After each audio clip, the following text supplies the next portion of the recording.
तो क्या 11 जिंदा है और क्यों हमें डेमोगोर्गन्स देखने को नहीं मिले इसके फिनाले में, और क्या जवाब दिया डफर भाइयों ने ऐसे सवालों का जो सब फैंस पूछ रहे हैं ऐसी कंट्रोवर्शियल एंडिंग के बाद। ऐसे ही पॉइंट्स को हाईलाइट करने आया हूं मैं, और कोशिश करूंगा आपके जो सवाल हैं इसकी एंडिंग को लेके उसके मैं आंसर कर पाऊं। लेकिन पहले मैं बताना चाहता हूं कि मुझे पर्सनली इसकी एंडिंग पसंद आई, पर 50% फैंस इसकी एंडिंग, इसके फिनाले को लेकर खुश नहीं है, जो शायद इन लोगों के लिए इम्पॉसिबल था एक ऐसी एंडिंग देना जो सबको ही खुश कर दे। पर अभी के लिए ये गिले शिकवे को साइड रखते हुए शुरू करते हैं। तो सबसे पहले बात करते हैं कैरेक्टर्स के बारे में। ऐसे 2 कैरेक्टर्स जो सीजन 5 में बिल्कुल नहीं दिखे। अब सबसे पहले हमारे सामने आती है इस शो की सबसे स्मार्टेस्ट पर्सन, जो हमें सीजन 5 में दिखाई ही नहीं गई, और यहाँ तक कि उसकी कोई बात भी नहीं हुई। जी हाँ, मैं बात कर रहा हूँ डस्टिन की बंदी सूजी के बारे में। मतलब जिसकी वजह से ये लोग सीजन 3 की एंडिंग में वो रशियंस की पोर्टल मशीन बंद कर पाए थे, और जिसकी हेल्प से सीजन 4 में डस्टिन ने अपने ग्रेड्स चेंज करवाए थे, और जिसने इन लोगों को बताया कि 11 नेवाडा की किसी लैब में है,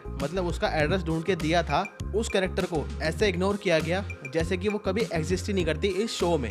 मतलब कुछ तो दिखाना ही चाहिए था इस कैरेक्टर को लेके। लास्ट में ग्रेजुएशन डे पे भी दिखा सकते थे, पर सैड नहीं दिखाया। इसके साथ एक और कैरेक्टर जो मिसिंग रहा वो था डॉक्टर सैम का कैरेक्टर, जो सीजन 2 में हमने पहली बार देखा, जो आया था डॉक्टर मार्टिन की जगह पर। और ये बंदा सही में केयर करता था विल और 11 की, जहां इसने सबको बचाया। सीजन 2 की एंडिंग में एक नई आइडेंटिटी दी 11 को, उसे बनाया ऑफिशियली जेन हॉपर, जिसके बाद सीजन 4 में इसने बचाया 11 को जेल जाने से, उसकी हेल्प की पावर्स वापस लाने में, और कर्नल जैक से भीख मांगी इसकी जान की। इतना सब कुछ होने के बाद भी ये हमें नहीं दिखाया गया बिल्कुल भी सीजन 5 में। तो ये 2 कैरेक्टर्स मुझे भी पर्सनली फील हुए कि किसी न किसी पॉइंट पे दिखाने चाहिए थे। लेकिन अब अगर बात करें प्लॉट होल्स की जो हमने देखे इसके लास्ट एपिसोड में, तो पहला सवाल आता है कि इन लोगों को ऑक्सीजन कहाँ से मिल रही थी डायमेंशन एक्स में आके, जहाँ पे सीजन 1 में भी दिखाया गया था कि इन लोगों को अपसाइड डाउन में भी जाने के लिए लैब सूट दिया गया था, क्योंकि वहाँ की एयर में टॉक्सिन्स थे और ऑक्सीजन में कमी थी।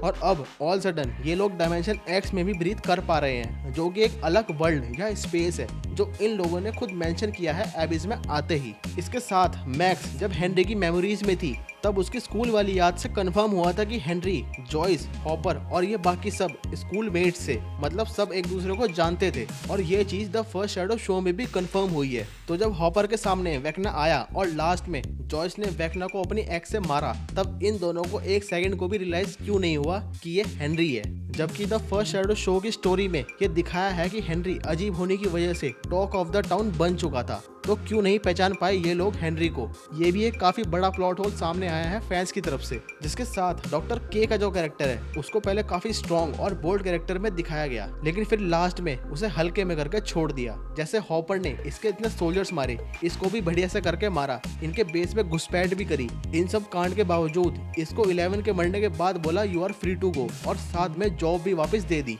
पर यहाँ पे मैं बता देता हूँ कि इससे पहले मुझे गाली पड़े कि ये सब प्लॉट होल्स ट्रेंडिंग में है, इसलिए मैं बता रहा हूँ। मुझे पर्सनली स्टोरी एंडिंग पसंद आई, जैसी भी थी हैप्पी थी, आई लाइक्ड इट। इसके साथ अगर आगे बढ़े तो जब डफर भाइयों से पूछा गया कि हमें फाइनल में डेमोगोर्गन्स या डेमोडॉग देखने को क्यों नहीं मिले, तो उनका जवाब था कि वेक्ना को उसी के घर में स्नीक अटैक का अंदेशा नहीं था। मतलब कि वो रेडी नहीं था कि कोई भी डायमेंशन एक्स में आके उस पर अटैक करेगा, जो कि काफी सिली आंसर था, क्योंकि वेक्ना की जो ऑरा फार्मिंग करी गई है वॉल्यूम 1 के लास्ट में, उसके हिसाब से बिल्कुल भी एक्सपेक्टेड नहीं था कि इसके साथ 1v1 फाइट होने वाली है। और जैसा कि अभी तक इन लोगों ने शो किया है कि डेमोगोर्गन्स पे किसी भी गोली या हथियार का इतना असर नहीं होता, उसकी बॉडी बहुत हार्ड टाइप की दिखाई गई है। मेरा कहने का मतलब, जैसे आपको याद होगा सीजन 3 का मॉन्स्टर, कि सिर्फ उसे रोकना ही कितना हार्ड हो गया था इन लोगों के लिए। और अब फाइनल में हमें जो मॉन्स्टर दिखाया गया है, जिसका नाम काइजू बताया जा रहा है, उस पर गोलियों का असर अचानक से कैसे होने लगा। जहाँ पे सिर्फ आग से इफेक्ट पड़ना तो समझ में आता है, लेकिन शॉटगन और M16 जो कि इनमें से सिर्फ एक बंदी के पास है,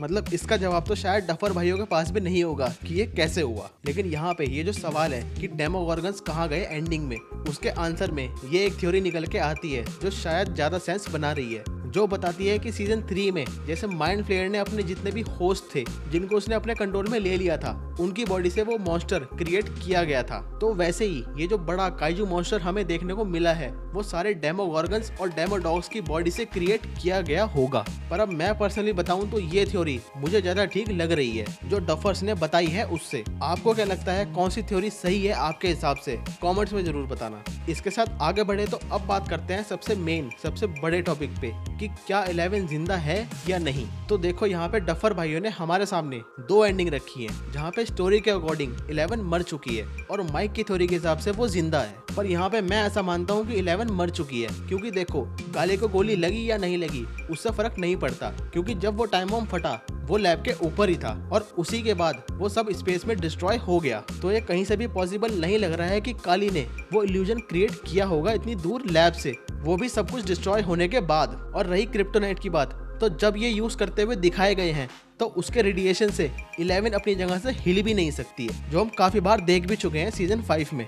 सो यहाँ पे ये टेक्निकली तो पॉसिबल नहीं है, पर ये एक फिक्शनल स्टोरी शो है, इसमें रियल कुछ भी नहीं है। आने वाले टाइम में ये कुछ भी ऐड करके दिखा सकते हैं। लेकिन सिनेमा में हमें जर्नली 3 टाइप की एंडिंग देखने को मिलती है ज्यादातर, जिसमें पहली आती है क्लोज एंडिंग, जिसकी कहानी आगे कंटिन्यू नहीं हो सकती। दूसरी होती है ओपन एंडिंग, जिसकी कहानी आगे कंटिन्यू होती है ज्यादातर अगर शो या मूवी जो है वो चल जाए। और थर्ड होती है डबल एंडिंग, जो बहुत रेयर है आजकल के टाइम में, जो हमने विटनेस करी है स्ट्रेंजर थिंग्स में, जिसमें क्लोज एंडिंग के साथ एक ओपन एंडिंग के क्लूज भी छोड़ दिए गए हैं, जिसे शायद, और मैं पर्सनली बताऊं तो ये डेफिनेटली 100% आगे कंटिन्यू किया जाएगा। लेकिन कब किया जाएगा वो तो वक्त ही बताएगा। पर इतनी कंट्रोवर्शियल एंडिंग के बाद डफर भाइयों से जब पूछा गया तो उनका कहना है कि स्ट्रेंजर थिंग्स की एंडिंग एक कमिंग ऑफ एज एंड है, मतलब बचपन से बड़े होने तक की जर्नी का नेचुरली खत्म होना। Show dungeons and dragon game से शुरू भी होता है और लास्ट में भी ग्रुप का फाइनल D&D गेम दिखा के माइक के डोर बंद करने के शॉट पर खत्म होता है, जो उनके बचपन के चैप्टर को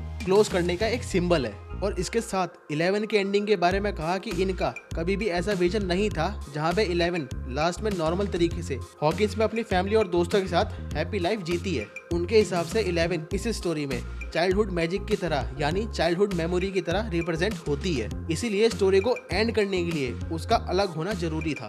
तो यहाँ पे डफर भाइयों की इन बातों से मैं खुद भी एग्री करता हूँ और इसीलिए मुझे ये एंडिंग पसंद भी आई। लेकिन ये हॉकिंस की लाइव एक्शन स्टोरी खत्म हो गई, इसका मतलब ये नहीं है कि इस यूनिवर्स से हमें कुछ देखने को नहीं मिलेगा। एक एनिमेटेड शो ऑलरेडी कंफर्म है, स्ट्रेंजर थिंग्स टेल्स फ्रॉम 85, जो अभी रिलीज होगा कुछ महीनों में। अब वीडियो को एंड करते हुए मैं पूछना चाहता हूँ आपसे एक लास्ट प्लॉट होल का सवाल। ये मैक्स ने 2 साल कोमा में रहकर इन सब के साथ अपनी ग्रेजुएशन कैसे कंप्लीट कर ली? आपको पता है तो कमेंट्स में बताओ।